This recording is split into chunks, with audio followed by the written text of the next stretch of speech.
Up next, we meet with credit card processing firm Clearant by Explore to see how they built a fast, scalable merchant transaction reporting system on Azure SQL Database Hyperscale.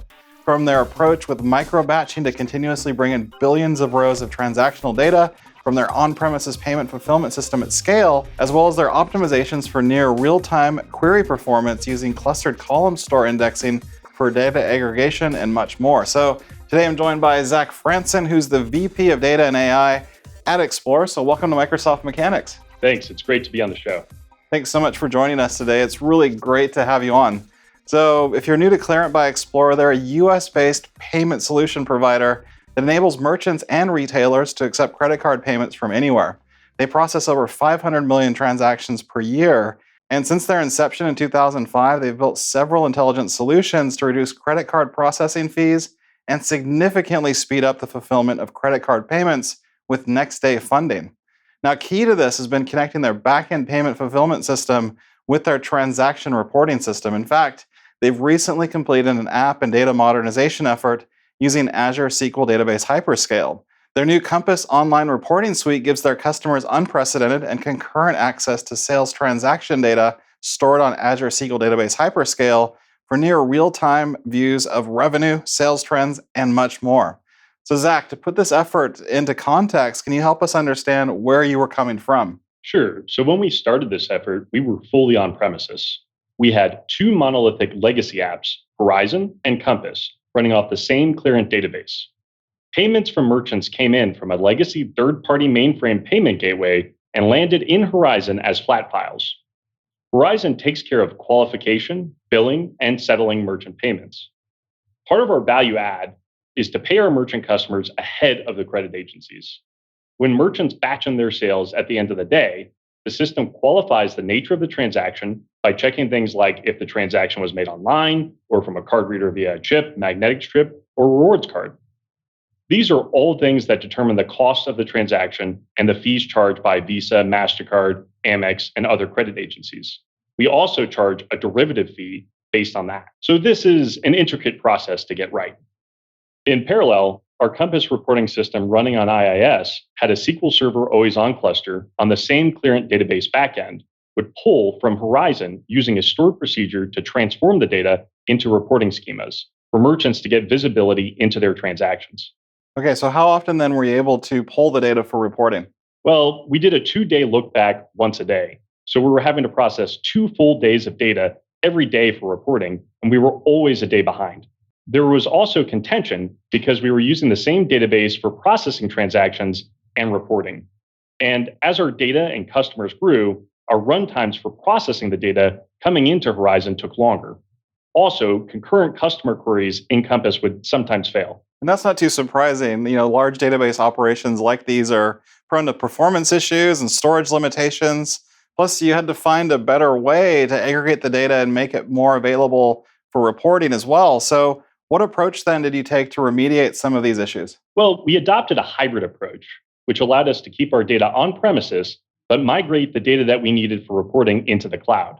As our foundation was SQL Server, we wanted to continue to use that skill set and choose an option where we didn't have to worry about storage limits or syntax changes. We went with the Azure SQL Database Hyperscale service tier that scales up to 100 terabytes of storage as the reporting backend for our new Compass Online reporting suite. We also modernized the Compass app, taking an extensible microservices-based approach. We built an Angular app that calls dozens of services that sit both on-prem and in the cloud, depending on what it's trying to do. And we also fragmented our data model to match our service topology. Then, to more consistently bring data in, we built our payment gateway called Quest, which comprises a set of APIs to pull in merchant data from physical credit card terminals, e-commerce, or integrated payment systems in use by our merchant customers. In fact, as we made it easier to bring data in and broke the Compass app and data monolith apart, Hyperscale's role in providing a single hub pulling all the data together became even more important. Additionally, we only keep active data on premises, so Hyperscale is critical in keeping a persistent record of all of our historical data and to maintaining a lower data footprint on-prem in those transactional systems. Okay, so now you've got a more scalable and agile app and data layer, but with so many transactions that are happening, at any one time, how would you solve for getting the data then into hyperscale fast enough to support near real-time reporting for your merchants? So the game changer for us was adopting low latency intraday batch processing and data streaming. We've split our hyperscale instance into two logical layers, comprising an operational data store and an enterprise data warehouse. And we shifted from once a day batch processing to micro batch processing, where we use SQL Server's change data capture feature to pull our disparate systems for the latest change in data every 2 minutes. We have data extractors running on our on-premises databases, reading our change capture tables. And we have a set of configuration tables sitting in our operational data store that tells it what columns to read. The raw data, along with the change history for every table, is then loaded into Hyperscale over ExpressRoute into our ODS. And we only extract and load the Delta tables in our enterprise data warehouse for reporting and analytics. At the same time, as a credit card transaction is made, Quest immediately places it on a queue, and we use the SQL Server JSON parsing capability to extract out the pieces of information from the message that we are interested in, such as the date, time, and amount of the transaction, and then stream it directly into our star schemas in Hyperscale for reporting so that the data is available to merchants right away. This really sounds like a great solution. Can we see it though in action? Sure. So here's the Compass Online reporting suite. On the home page, you get a quick summary of all of your activity from the last recent deposit through to trends in sales volume. From there, you can drill in to see the detail. I'll click into one of my deposits. For example, one thing that is useful for merchants is being able to deconstruct a deposit that may just show up as one line item on their bank account statement. In Compass, they can drill in to see the detail behind the deposit, whether that's multiple terminals or multiple batches, because Hyperscale is bringing all that data together. Now, let me show you what happens as soon as the transaction is made. We're in the transaction view within a batch. I can see all my recent transactions in this batch. Now, I'll show the process of running a transaction along with where we can view it. I'm in the virtual terminal built on Quest, but this could be a physical terminal or another integrated payment system. I'll make a credit card transaction, and you'll see it succeeds in the virtual terminal in under a second. Now, I'll hop over to Compass into our batch view, hit refresh, and you'll see the payment is pending right away. That's made possible by Hyperscale instantaneously consuming the data from our messaging queue. Finally, I'll hop over to my query in SQL Server Management Studio, and I'll query this batch in our Hyperscale database, and you'll see the results are also instantly available. Next, if we look into our list of settled transactions, you'll see that once the merchant batches in at the end of the day, if they click into a deposit, it shows the amounts and fees along with the net deposit amount and when payment will be posted. I'll click into See Transactions in this batch. Transaction data is also enriched by the data from our microbatch processing, as you can see here by optional column views available. I'll select Product and POS Entry Mode. You'll see that information show up in our view. And these are critical elements that determine the fees for the transaction. Okay, so this is an example then of just one transaction, but what if you have maybe 50,000 or more merchants that are running millions of transactions a day? Yeah, we process around 1 billion rows of data per month on our Hyperscale implementation right now. As you can see here in the portal, this has amounted to over 28 terabytes. And a big advantage of Hyperscale is that the compute is independent to the size of your data. Let me give you another view from our monitoring tool. Here, the green chart represents Hyperscale. It's processing a large quantity of billing information as the microbatch comes in at intervals. It's actually spiking up to almost 100% utilization, which is around 200,000 IOPS. And incidentally, this is only using 8 cores right now, which is a relatively small amount of compute. We can elastically scale compute when we need to process a large amount of data or build an index on a giant table with all the history, and to scale it up. It only takes a few minutes. Also, in Hyperscale, backups are near instantaneous. It's constantly taking snapshots of your data, which helps significantly with data restore. Through PowerShell, we've automated restore when we do full-scale load testing.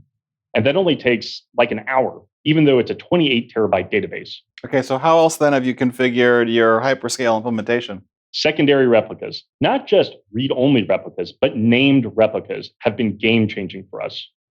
This allowed us to keep our primary instance for our compute-intensive ETL and data processing, We can then assign name replicas for specific purposes, like analytics and reporting.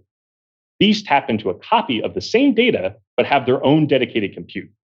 If you recall, when I showed you the slider screen, we had a secondary replica configured for customer traffic, which is part of a scalable pool of replicas for load balancing. If I switch tabs, you can see that we also have a named replica configured to handle analytics traffic. Routing traffic to these replicas is as simple as changing the connection string.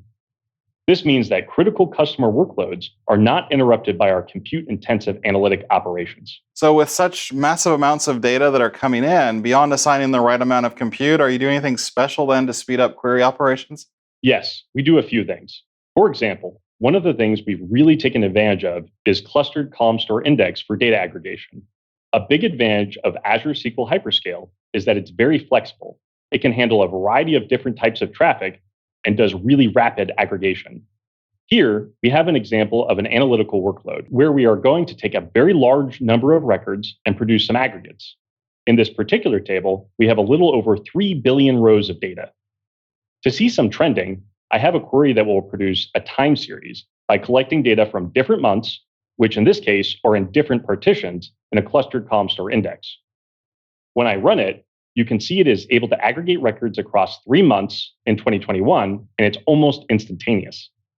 Another way to look at the data is to look at a cross-section using dimensional slices like a state. And here we see the total number of transactions in New York and Washington.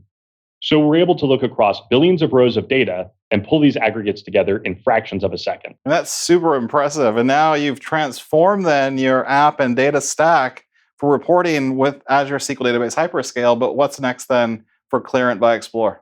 So given our recent merger with the Transaction Services Group to form Explore, we are taking our Clearant platform international to deliver a service called Explore Pay with Azure SQL Database Hyperscale as our reporting backend.